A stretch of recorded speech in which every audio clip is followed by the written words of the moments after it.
Record-ology.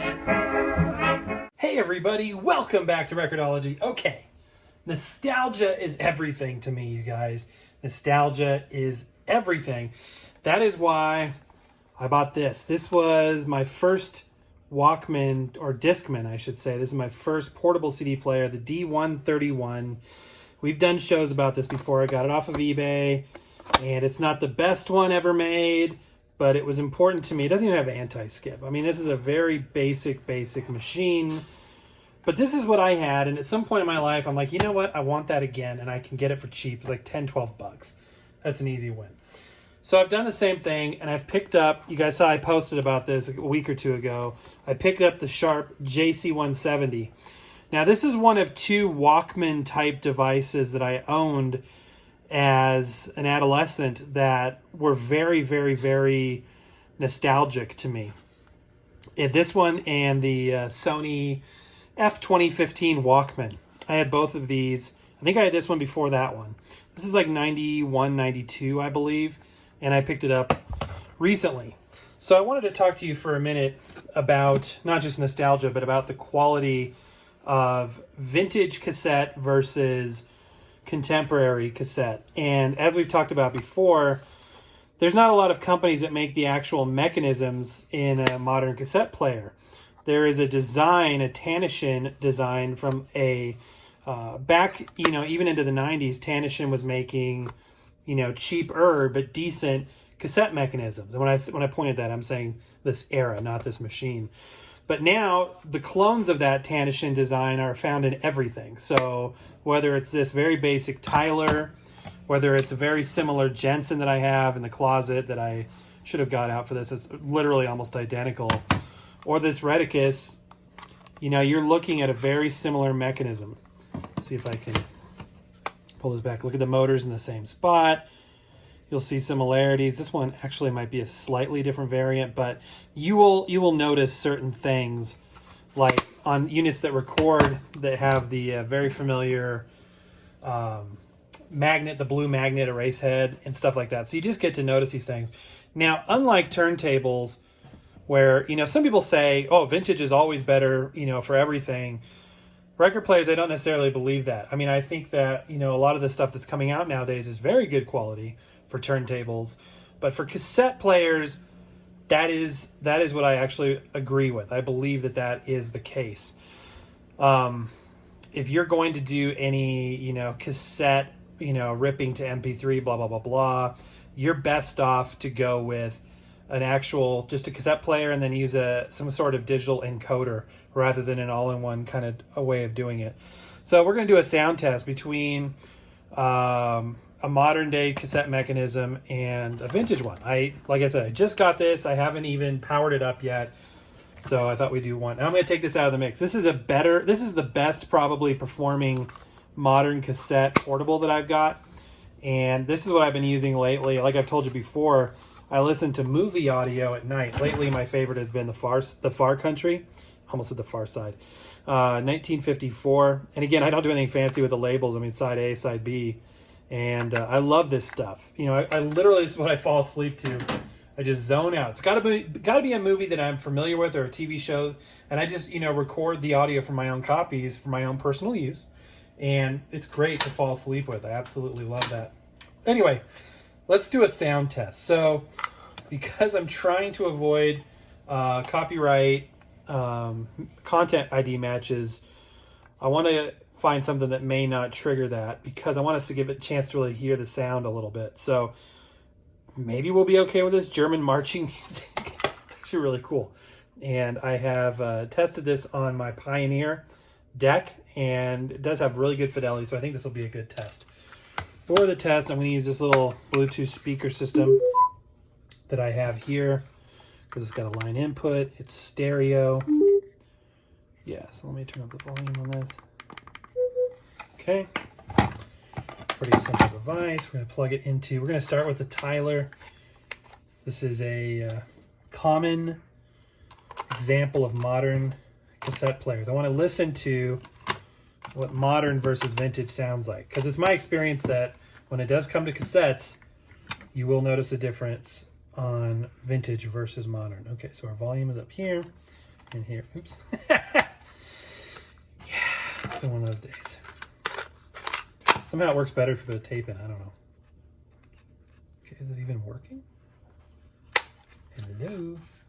Do I have tape selected? No, that probably would do it. Okay.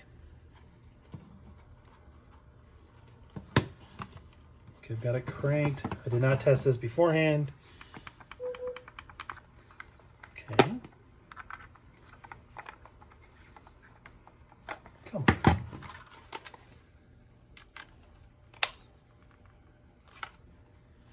Well then, let's try the reticus.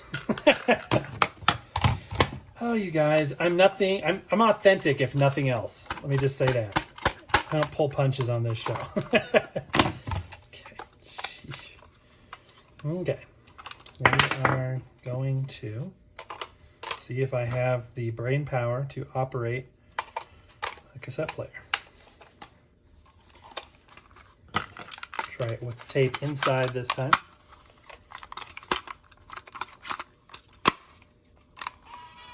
This has a built-in speaker, but we're not going to judge it by that.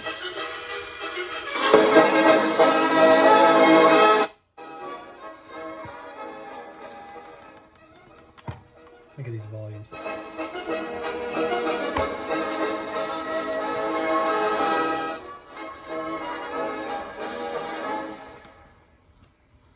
Okay. Yeah, this isn't the best speaker setup either, but okay.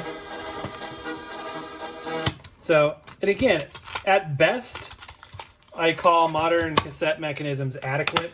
This one apparently it's got bigger issues, but you know, it's adequate, especially for spoken word movie audio. I don't really see a problem whatsoever. For listening to music, that's really where you're going to notice a bigger difference. So let's set that aside, and here it is, my all new to me, well, not really, my newest JC 170. Trying to make sense of this serial number or date code, possibly March 17th of 92, but I don't know. Okay, let's go ahead and load batteries into this. I remember many happy hours spent with this device. I used to love to try to tune into radio stations from far away at night. I thought that was really, really cool. Okay, and we'll go ahead and put in our cassette tape into this. Interesting, so there's only a clip on the side there. Looks like it's designed that way. This is a pretty basic unit. I mean, it only has fast forward, so it's a one-way motor. It does have AM, FM radio. A lot of the used ones, by the way, I noticed the window was clouded with like a yellowishness or scratched up. So I was glad to find one that wasn't that way. And I love how this says stereo sound system. Very, very cool. But this is probably a budget player, certainly compared to a Sony. As you can see, though, it's got everything you need. Radio and tape off / radio off, headphone jack, tuning dial, stereo LED indicator, a removable clip, and then underneath the clip you can see the model number and everything, JC170GY, made in the Philippines.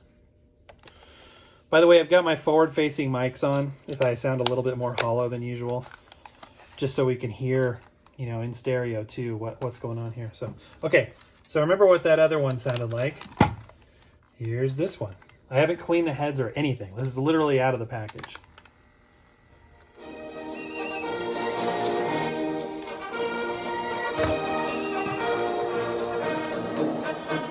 Sounds better. I mean, it sounds like there's more bass. Speed consistency is good. Buttons have good snaps. I love this. I can't wait. I'm so glad to have this back. And to have the emotional memories tied into this versus this wins hands down. And yes, the sound is better. Let's go ahead and hold on a second. Around the corner here, I have other audio. Listen to a little MJ. Something.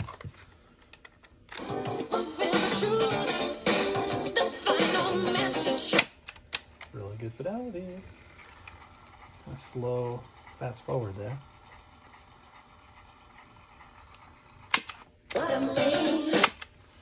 Love it. Just love it. I'm so glad I got this. This is probably the exact tape that I was listening to in this thing too, by the way. I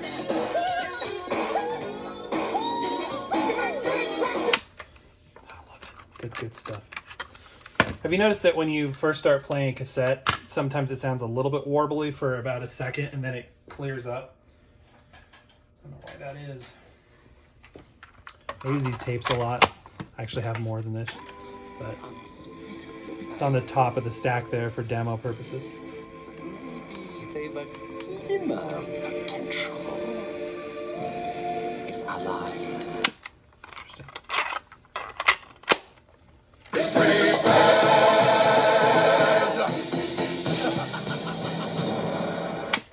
Awesome. So you may be saying, how do you rewind this? People that are younger than me. Everybody my age or older will know, but you flip it, you fast forward it to where you want it, then you flip it again. And the tape is rewound. Magic. I know. Some of us are like, well, yeah, that's, you know, I don't even think of it like this has rewind and, wait, no, this is one way as well. This is two ways. So this one is a fully decked out deck. It's got fast forward, rewind, auto reverse, record, yada, yada, yada. But ironically, a mono head, I believe. Yeah. I think it's a mono head. I don't know if you can see that through there. Can you? I don't know. Anyway, yeah. So stereo, you would never find, unless it was super cheap back in these days, like a mono player. That would be very basic. I think stereo is sort of a, I feel like it was more of a requisite than it is now. And yeah, so anyway, there you go, guys. Super proud to have my old Sharp JC170GY back. And I would encourage you, if you can afford to do so, take a look on eBay. See if you can find, or Craigslist, wherever you can find yours. You know, try to find, you know, something from your childhood, from your, you know, something with a good memory attachment. It's, you know, the stuff is out there. They made them in mass. Even though this and this, these aren't the exact ones I had as a kid, they're the same model. So super fun. All right, guys, let me know down below what you think. What was your favorite Walkman type device? Tell me in the comments. I would love to hear about it. And that's going to do it for today. Happy record hunting. We will see you tomorrow.